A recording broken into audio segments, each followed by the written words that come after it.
Hi, I'm Wesley Woodhouse, and I'm presenting on my capstone project today, which is building ArcGIS dashboards for power data progress monitoring for Spanish Fork City, Utah. As an overview of what I'd like to cover today, first I want to introduce the topic, go over the background and objective, the data and methods to reach that objective, the workflow, the final dashboards, and live demonstration of those dashboards, and wrap up with my final thoughts in the conclusion. This is a map of Spanish Fork City, Utah, which is located in central Utah, about an hour south of Salt Lake City. To understand the need for this project, it's important to understand the background and events that have led to where we are today. So Spanish Fork City is the Spanish Fork City Power and Light is the power provider for the city. And like all utility companies, they're expected to maintain reliable power for their customers. And like other utility companies, they can utilize an outage management system to improve reliability. Simply stated, an outage management system is a network management software that integrates systems to manage and monitor utility outages. GIS is the core component that associates information from these systems to a geographic location for an outage management system to work. The Power and Light Department has been trying to map and model their data for many decades, but each of their attempts have come up short. In 2018, management began to see the need to implement an outage management system for the city. This meant they needed a reliable GIS. They began to allocate resources and utilize ArcGIS to digitize their maps and data. In 2019, an engineering firm was hired in an attempt to quickly deploy the ArcGIS network and model. They were hired to first build the ArcGIS utility network and then migrate all of the power data into it. In March of 2021, I was hired at the city to take over and manage the power data and the utility network that the firm was due to deliver. Later that year in July, we began to receive the initial portions of the final product, which continued to trickle in over the next year. At this point is when I began testing and verifying the utility network. In July of 2022, the engineering firm considered the project to be complete and would no longer be implementing any network updates or populating any additional data. At this point is when I began my final verification and auditing of the entire utility network and data they provided. By October of that year, I finished auditing the data, and during this process of auditing, testing, and verifying, I identified tens of thousands of errors and issues within the network, model, and data itself.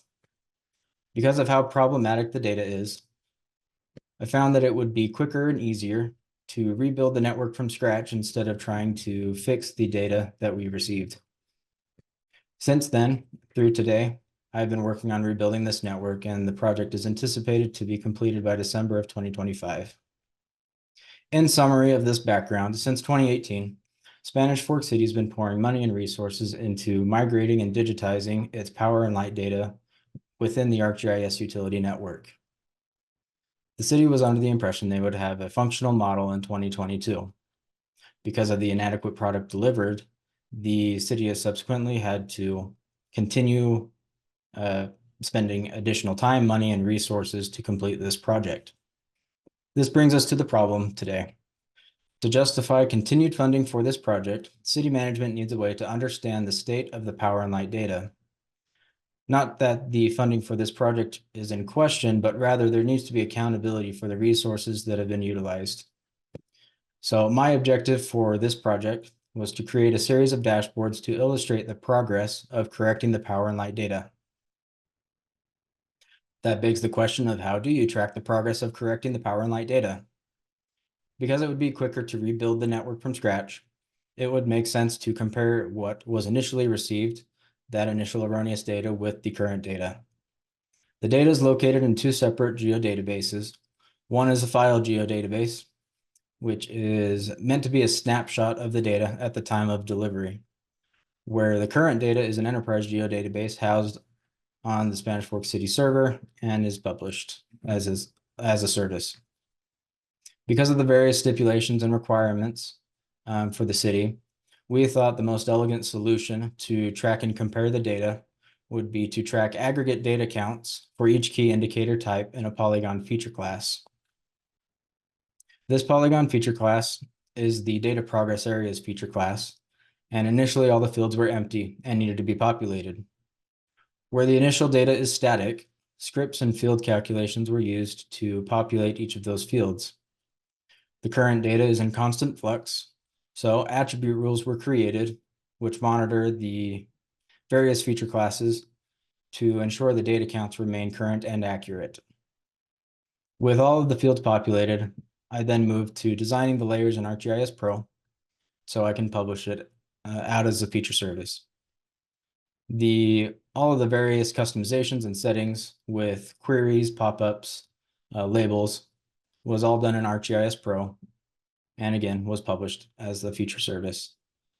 The 3 web maps that I created in ArcGIS Portal utilized the published service, and because all of the settings were completed in Pro, it was as simple as bringing in whatever data I needed from the service and saving the web map. This moves us to the last part of the project of designing and creating the dashboards that utilize the published service and the web maps. So with that in mind, I'd like to move towards looking at the actual dashboard. So this is the first dashboard, which is the data correction overall progress dashboard. This is really a high-level overview of the progress of correcting the power and light data. This is meant for upper-level city management who don't need to get bogged down in the details, but really just need information for at-a-glance decision-making. The finished or completed areas are shown in blue, and the in progress or uncompleted areas are shown in red. Something important to note with this is because whenever you simplify data to display on a map, you have to make compromises. After discussions with the Power and Light Superintendent and other management, we determined the most accurate way to represent the data was to go by the number of customers per area instead of the actual area itself. This is because where customer density increases, the density of electric devices and infrastructure also tends to increase. So that's why you can see there's a greater red area compared to the blue, yet the overall progress is higher for the blue being finished because more of the customers reside in that blue area. Moving to the second dashboard, this is the erroneous data removed progress dashboard. This dashboard is meant to measure the progress that's being made at removing that initial data. As you can see, we have 18 widgets for 18 key indicators here. And on the side panel, we have a widget key to explain how to understand each of these widgets.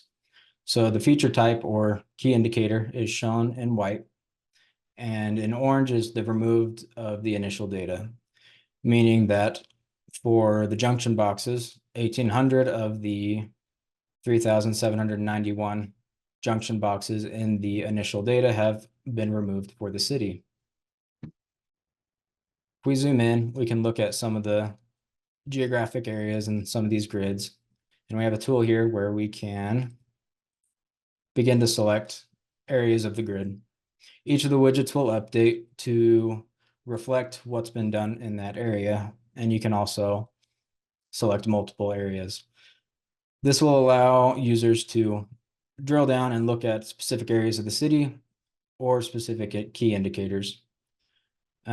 This is geared towards department and division heads who are going to need the capabilities to drill down and really get into the details of understanding the progress of the project. Moving to the third dashboard, this is the corrected data progress dashboard, which is meant to measure the progress being made for the corrected data. The corrected areas shown in blue and the corrected data being in there. I guess before we get to that, for these, the other thing that this dashboard illustrates is the amount of work that needed to be done to correct the overall deficiency of that initial data. So there's 22 key indicators shown here, and each key indicator is a group of 3 widgets that are stacked. In the side panel, we have, again, a widget key to describe each of those stacked widgets. In white, the feature type or key indicator is shown. So for switchgear down here, and the first widget is actual versus initial, meaning the actual count of switch gears in this blue area versus what was initially given to us in this blue area. The next widget in this stack is just the discrepancy between those two numbers, and the third being the discrepancy percentage or change between those two numbers. You can have an overall negative change or positive change depending on what was initially provided to us. Again, users have the tools to be able to come in and look at specific areas, and each of the widgets will update to reflect each of those areas that they've selected.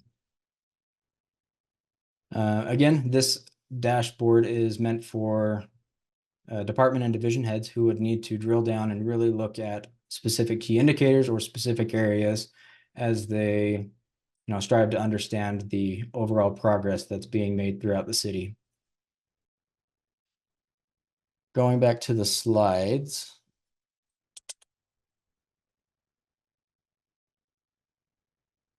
Let's see. Okay. And those are just screenshots of each of the dashboards. So the final product is a web page that contains 3 separate dashboards that will allow city management to monitor and understand the status of the project. Reception's been positive and has reframed the progress being made in the minds of leadership. There's increased accountability to city management, and city management now has the tools it needs to make informed decisions in regard to the budget and funding going forward. And thank you. Are there any questions?